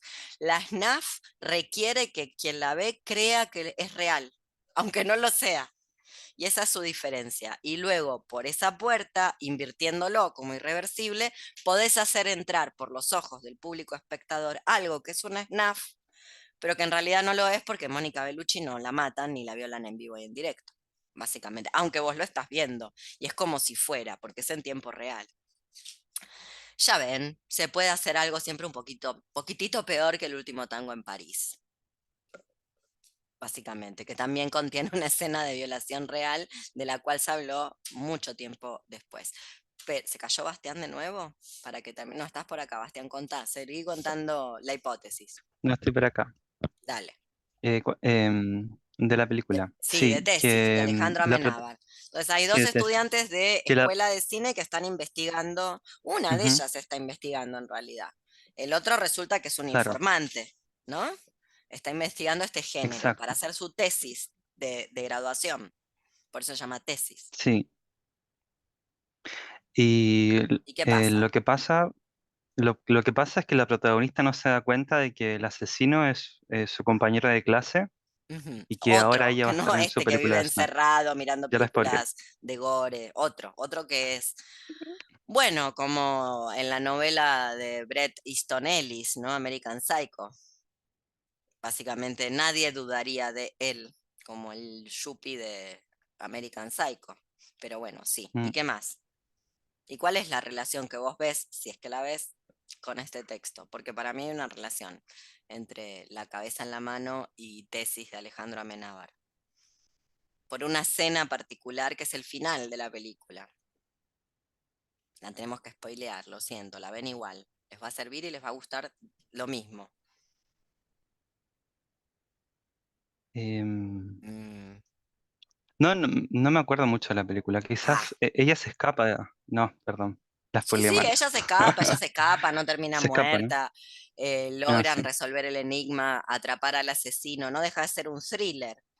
No obstante, hay una escena final que tiene que ver con el morbo que le da al televidente ciertas atrocidades, cierta exhibición de atrocidades, para citar la novela de Ballard, donde el noticiero va a poner por primera vez resuelto el enigma, porque había una serie de asesinatos en esa universidad, de femicidios, que obviamente estos dos estudiantes logran resolver. A una casi más la matan y le hacen una snuff intentando resolver, pero bueno, logran resolver y se salvan, sobre todo ella, que era casi la que termina asesinada y filmada por este otro compañero de universidad. Y el noticiero siempre, en su afán de informar, esto que yo les contaba, de siempre la coartada es la visibilización, contar la historia, a otro le puede servir que se sepa, como hacen las celebrities desnudándose en cámara, arrancándose la piel en cámara. Bueno, en Tesis de Alejandro Amenábar, las últimas escenas tienen que ver con el noticiero mostrando las imágenes que nunca se ven, nuevamente un rasgo muy clásico del teatro griego de Atenas del siglo V, no se ve, no es gore, no ves en escena la snuff. Muy bien Alejandro Amenábar de justamente no mostrarnos eso, pero lo que nos muestra es a la teleaudiencia totalmente fascinada porque por primera vez van a ver las imágenes de otras muertes, otras torturas que habían acaecido en esa universidad. No les cuento más porque es más complejo ese final de la teleaudiencia siendo fisgona de las atrocidades. Bueno, que es un poco el público espectador de Todd, del maestro, el público espectador de Todd, sin saber muy bien a qué va, porque no tiene que ver con un conocimiento consciente, no obstante, lo que le interesa es participar de esas escenas, bueno, de fisgonear esas escenas truculentas que se van a desarrollar. Que me parece que es un rasgo es un rasgo cultural que se ve de nuestro mundo actual, que se ve muy bien en la película de Alejandro Amenábar y que aquí también está, que es lo que atrae a la gente a ver este show, como a la teleaudiencia en Tesis para ver a esa SNAF que van a pasar por primera vez en vivo y en directo. Véanla, la película de Alejandro Amenábar es buenísima, buenísima. Es de las mejores películas que existen. Está bien hecha de cabo a rabo, no tiene fallas, flawless. A propósito, en el video que les pasé hoy, que hicimos con Alexis, también véanlo, porque ahí lo podemos hacer ahora también, ¿por qué no? Pero ahí se van a encontrar con una serie de referencias que en su momento habíamos buscado, algunas podemos reponer ahora, acerca de performance actuales o arte performático contemporáneo que tenga que ver con la modificación corporal, donde, ya les digo, se destacan, a diferencia del cuento, se destacan las mujeres. En general, con salvedades, no voy a decir que no, pero me hizo acordar, cuando releí este cuento para la clase de hoy, me hizo acordar, que también está mencionado en ese video que hicimos con Alexis, Yo no presencié el show, pero me contaron, así que tampoco tenemos por qué creerlo, como Lasken le cree a Todd, pero me han contado que en México al personaje que lo realizó la conozco, es famosa, hiper famosa, una performancera mexicana internacionalmente famosa, mucho más que performancera, ha hecho de todo, que es La Congelada de Uva. Y La Congelada de Uva en un show muy gore que había hecho, donde se estaba traspasando los labios de la vulva en vivo y en directo con anzuelos, en vivo y en directo, delante de la gente. Creo que alguien antes de colapsar y caer al piso se levantó y le gritó, alguien que estaba presente me contó, congelada me estás matando. Y acto seguido se cayó redonda al piso una persona en el medio de un show.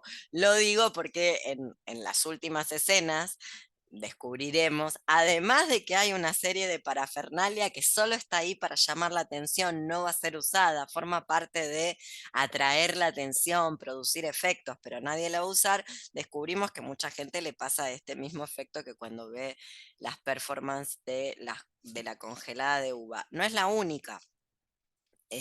Más hacia el norte, más para Centroamérica te vas, se ve que a la performance se le chifla más el moño, van haciendo estas cosas. Otra que yo siempre recomiendo sus performances, luego en vivo es un poco decepcionante conocerla, es Regina Pérez Galindo de Guatemala, que también ha hecho cosas muy interesantes. Una es una vaginoplastía y se la filmó. Una cosa que parece que en Guatemala es muy común, como hacerse la plástica de la vulva y reconstruirse el himen para volver a fingir que una es virgen y casarse. Bueno, y ella filmó toda la cuestión.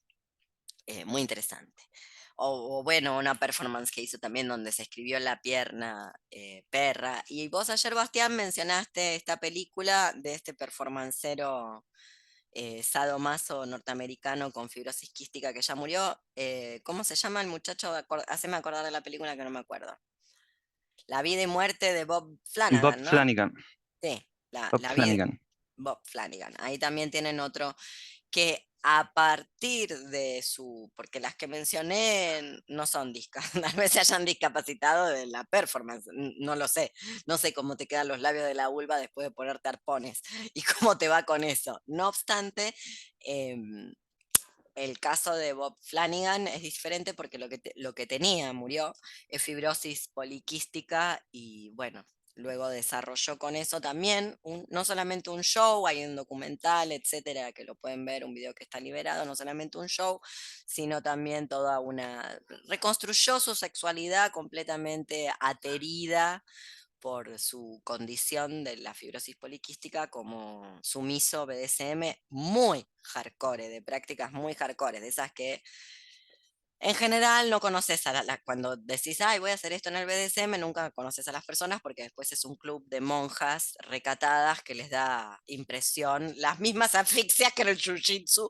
la gente se hace en un tatami y termina media de cagada porque cuando te asfixian liberas esfínteres, así que cada tanto en un tatami de jiu-jitsu hay alguien pasando un trapo, pero bueno, cuando vas al mundo del BDSM te empiezan a decir que eso es muy hardcore, así que mejor aprende jiu-jitsu, te digo, que va a resultar más cotidiano y la gente no se va a ofender ni se va a asustar porque quieras que te asfixien o quieras asfixiar, que en los clubes de BDSM, que insisto, luego te encontrás con eso, con lo más recatado y mojigato que hay en el mercado sexual. Bueno, esto es como para algún punteo de diferentes performances para que vean que todo no es tan ficcional.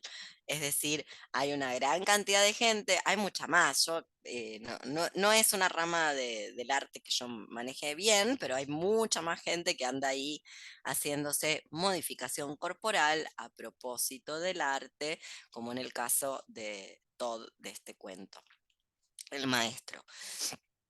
Y me parece que hay dos puntos o tres que no me quiero olvidar.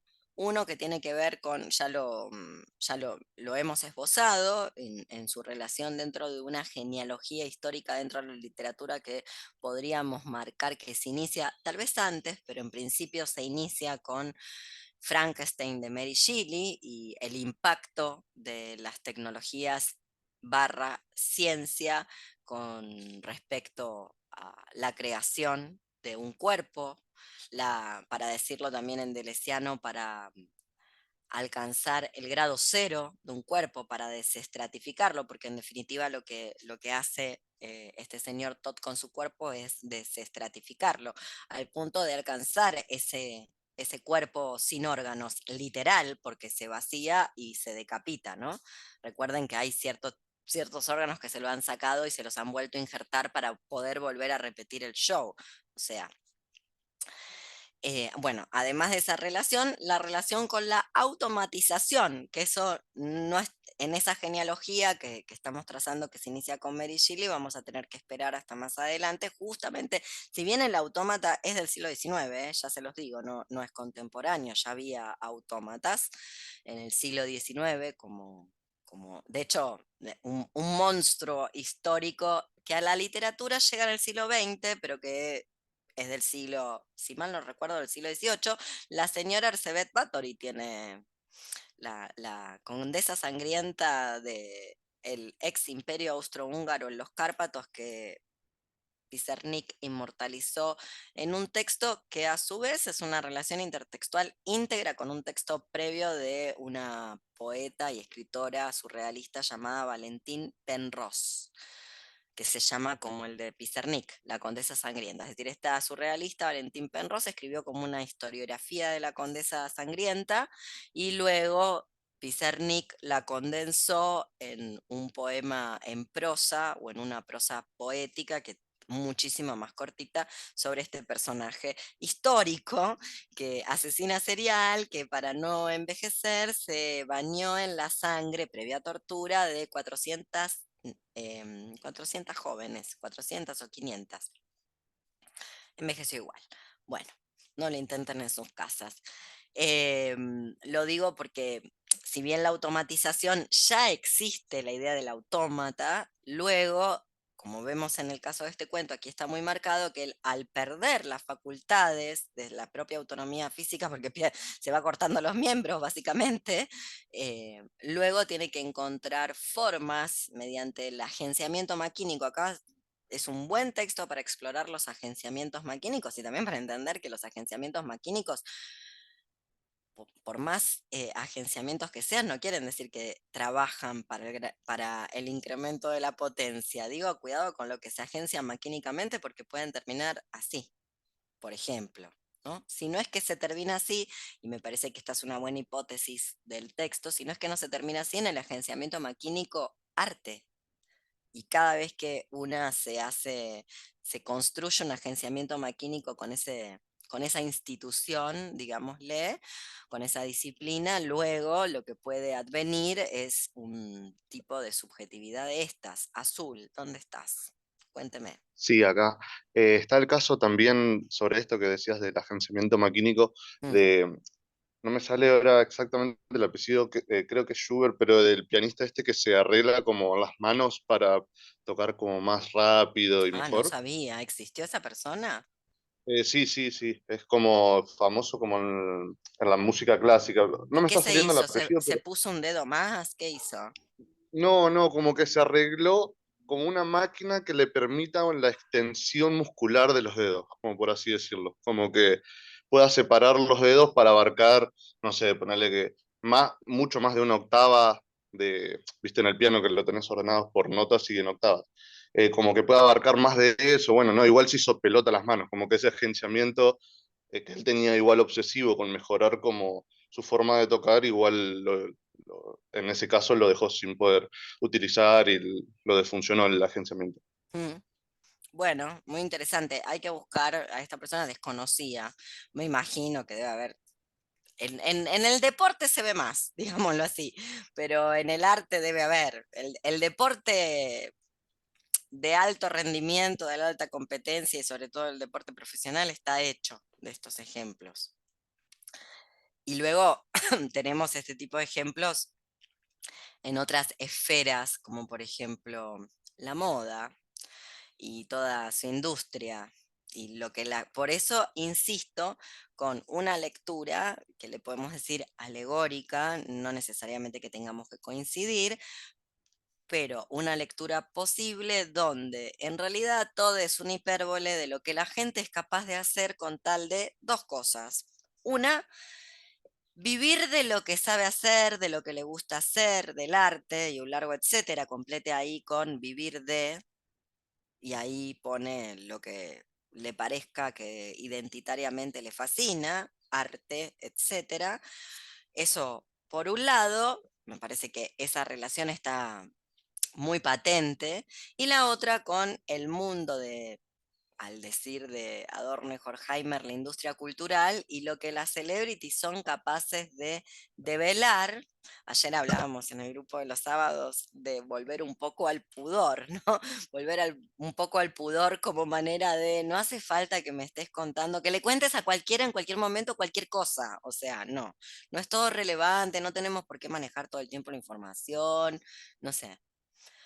Y esto es algo que luego ha convertido a gente en alguien, gente que no era nadie.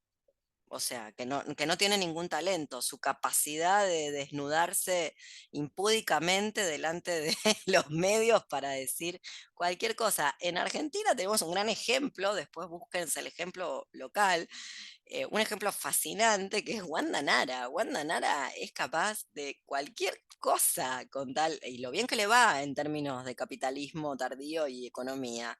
No obstante, es como que una dice, desde su carrera está trazada por su capacidad de desnudar y ventilar y de luego monetizar aquellas cosas que la mayor parte del resto de la gente de este mundo esconde.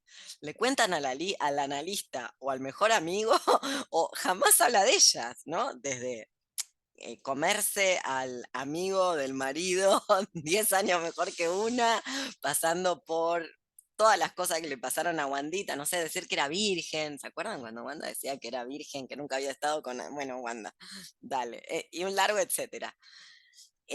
Insisto con esa cuestión de nuestro mundo, que este no es un texto actual, si no me equivoco es de 1972, este cuento, no obstante, la actualidad que tiene con respecto a lo que luego las redes sociales han llevado hasta límites inenarrables, o sea, la capacidad de contar todo por ahí.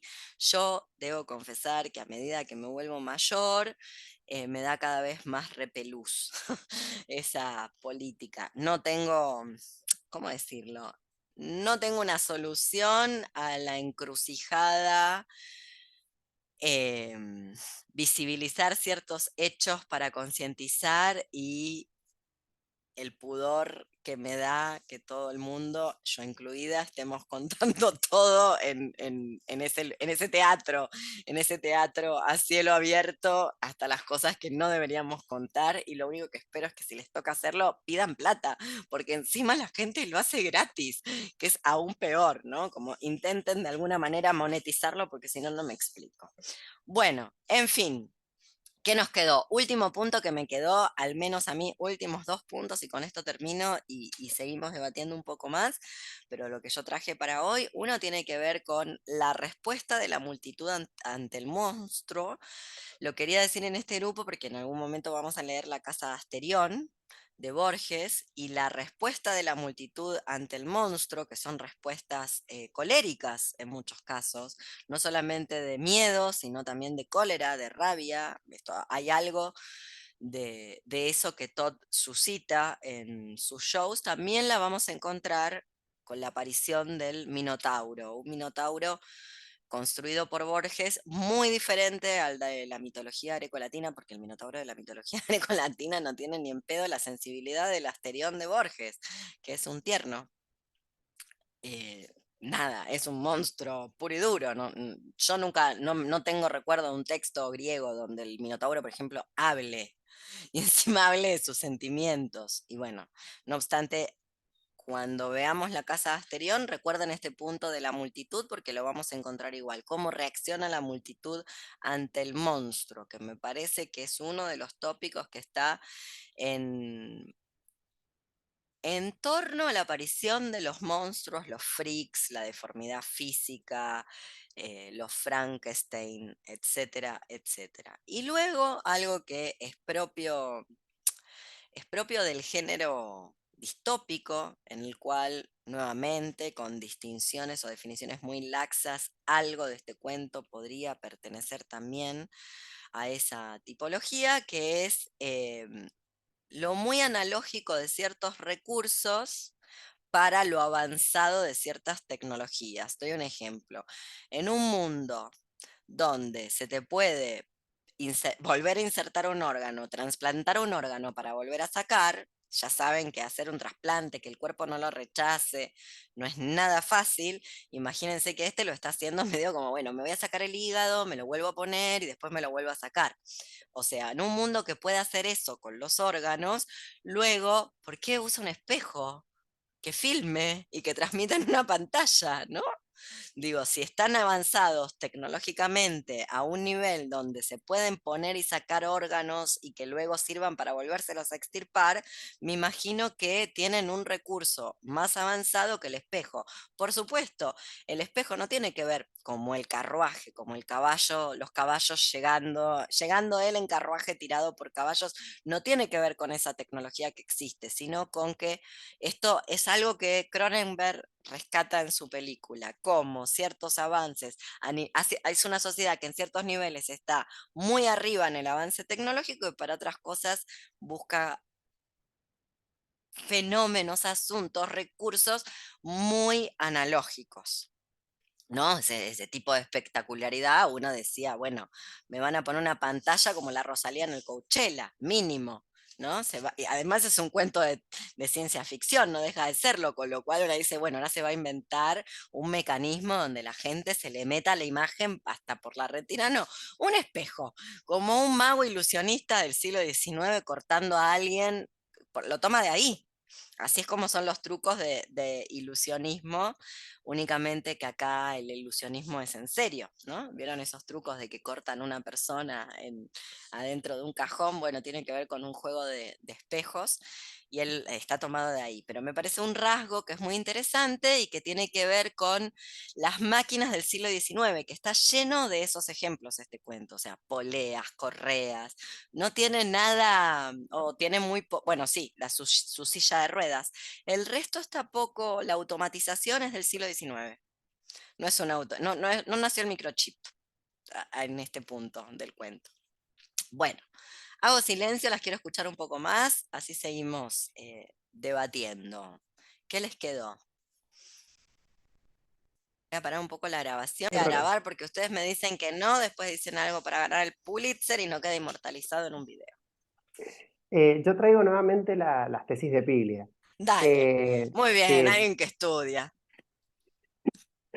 esto de que todo cuento siempre cuenta dos historias, ¿no? Sí. Y a mí, lo he ido construyendo en la clase, esto no lo había pensado antes, con esto de que al principio traía Alexis de la competencia entre Todd y Edward y demás. Yo veo más a esto como un cuento más bien clásico que moderno, construido al estilo de la... Clásico a la Poe. Clásico a la Poe, claro, Bien. exacto, a la Quiroga.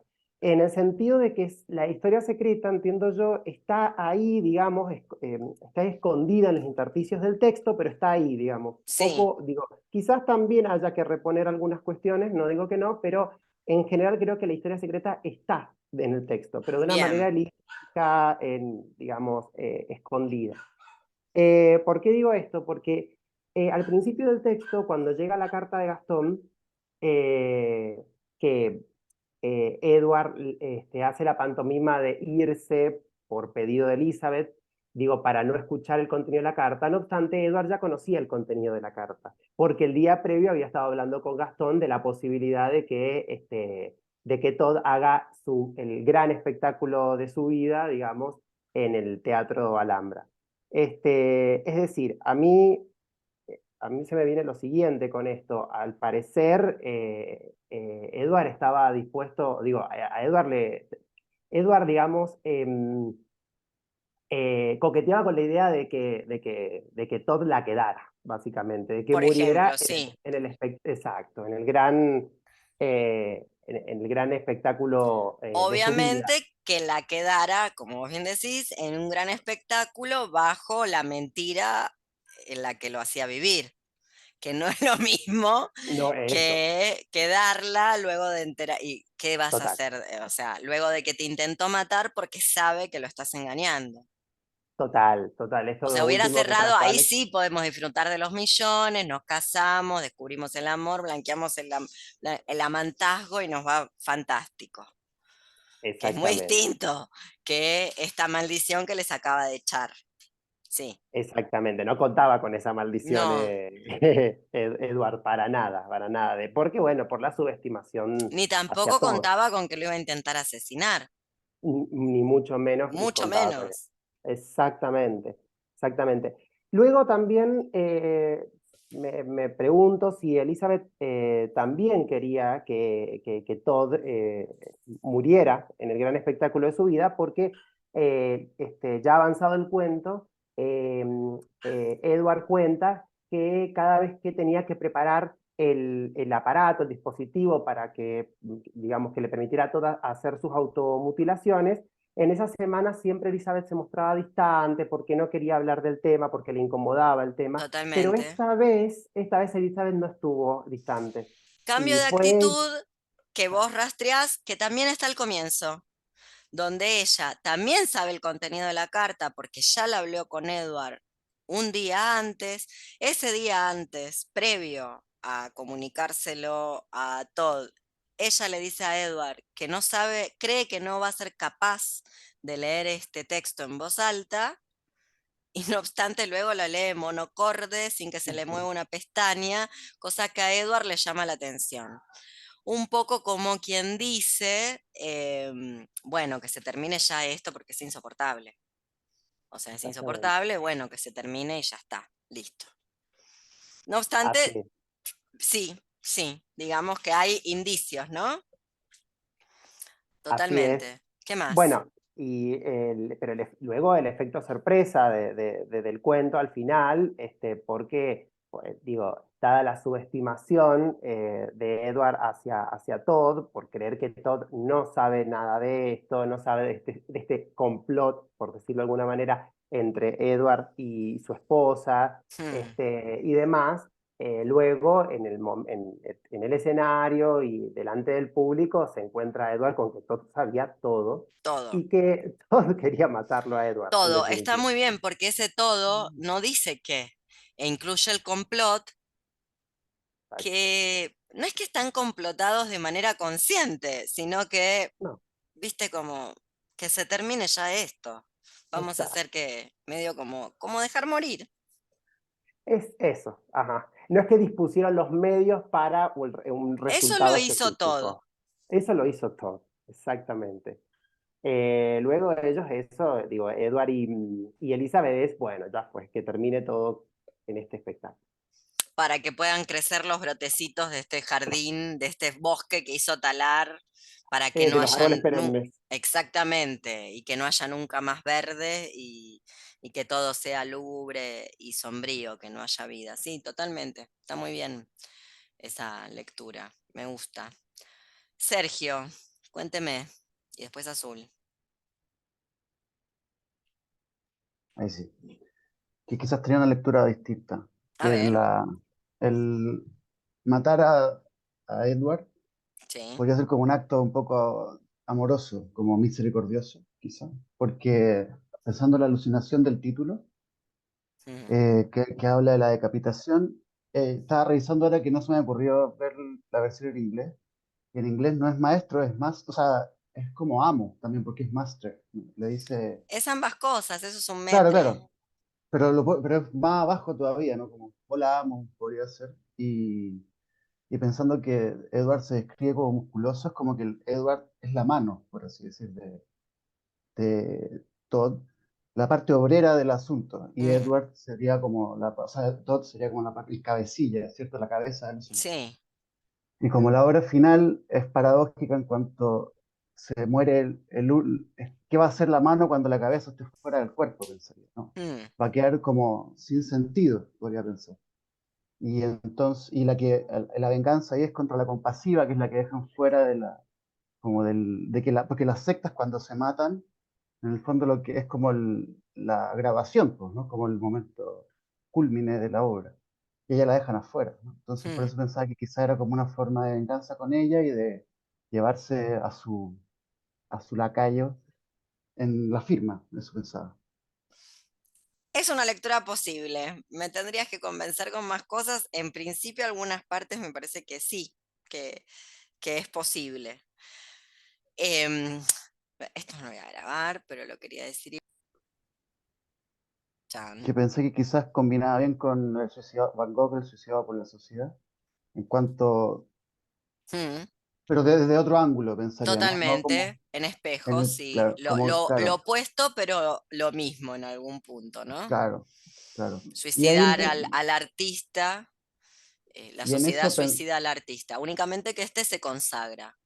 y el público es parte del, como dices tú siempre, como la obra termina en el receptor, el Sí. público también es autor del suicidio, él los hace autor, porque hasta donde yo sé, por ejemplo, creo que a veces no asistir a un suicida creo que es un crimen, de hecho. No sé si Creo allá, que en pero yo he Argentina escuchado, hasta el suicidio es crimen, pero hay que preguntarle a bueno, Ricardo, también, acá pero también en Chile también, pero nunca quizás por entendí bien que eso, y te salvas y te meten en cana, o sea, me parece tremendo. quizás Por por eso hay eso que, la hay policía, que, hay que hacerlo bien, porque si no claro, después te meten presa, no sé cómo es. quizás por eso La la policía instigación. lo, Ah, la instigación al suicidio. Pero el suicida no, ¿no? Si te suicidas, No, eh, no, no. si te suicidas y te salvás, eso explica por qué acá hay Claro. gente en este Zoom y no estamos todos en cana. Vas presa, pero vas presa a un hospital y te suicidas claro, y claro. fallas. Eso es Pero cierto también. quizás Ni por eso la siquiera asistir a policía, alguien es homicidio. No asistir a alguien es claro, homicidio. Bueno, No, quizás por bien. eso asistir la a alguien. policía entra, Ah, perdón, Sergio, dale. que quizás por eso la policía entra, porque son todos cómplices, ¿no? Como del acto. Perfectamente hablando, sí, perfectamente puede ser. O sea que en tu lectura Todd lo planeó todo, hasta el final, hasta el hecho de que entre la policía y que haya una suerte de insurrección, porque es una Y Elizabeth insurrección. también se va en cana, yo creo, en eso. En No, cambio, no, fíjate que no, que cómo termina. Termina no, con claro, pero ellos viendo el reverdecer de los arbolitos. pero en el plan inicial quizás que era matar también a Todd y que Elizabeth quedara como sola. Es verdad que si Elizabeth hubiera quedado sola después del desmadre que se arma con su muerte, hubiera sido más complicado porque hubo hasta balas. Y según lo que yo entendí del cuento, que no la mate una bala que pasaba por ahí perdida ha tenido que ver con que justamente Edward se le tira encima, la tira al piso, hace algo para que no muera baleada, ¿no? Hace lo que hay que hacer cuando hay, bueno, cuando vas a una escuela norteamericana, cuando vas a la primaria o al secundario en una escuela norteamericana, básicamente, que debe ser en este momento el lugar más peligroso del mundo, ¿no? Tratar de terminar el secundario en Estados Unidos. Como lo más peligroso que se puede hacer en este momento es terminar el secundario en Estados Unidos, básicamente. Sí, sí, totalmente. Está muy bien, está muy bien. Son ideas interesantes. Alex.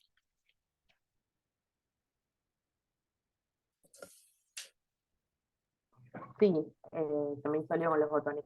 Quería proponer una intertextualidad, Dale. leer este cuento junto con Las Ménades de Cortázar.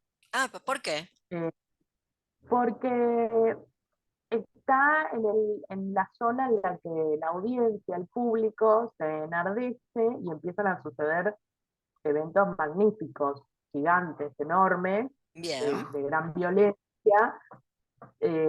Puede ser una violencia hacia quien está haciendo la performance o hacia otros lados, como sucede acá, ¿no? Que en este cuento no queda muy claro, pero totalmente. también El es tipo de hacia... éxtasis, ahora que lo mencionabas, el tipo de éxtasis que tiene el público espectador del cuento de Proust es ese tipo de furor menádico dirigido hacia la nada. Bueno, es la purificación por medio de la violencia, es eso. De hecho, viste que hay un momento que un tipo le pega, otro le pega por la espalda, no saben por qué se están pegando. O sea, sencillamente pintó. ¿No vieron nunca la foto esa del cartel del tipo que está en una manifestación y el cartel dice vine acá por la violencia? que esa es su reivindicación, está con un cartel y dice, vine acá por la violencia. Como, bueno, este tema, que es un tema muy clásico, bueno, de hecho ustedes saben que el cuento sorpresa hay que elegirlo, es una posibilidad, así que perfectamente, Alex, podés mandar o podemos ir buscando ya Las Menas de Cortázar, si a ustedes les parece que puede andar, lo podemos leer para último cuento, porque me parece que está esta cuestión de la purificación por el arte, arte, arte para liberarte, y que hay un par de cosas interesantes como para trabajar, así que es un cuento totalmente posible para este grupo.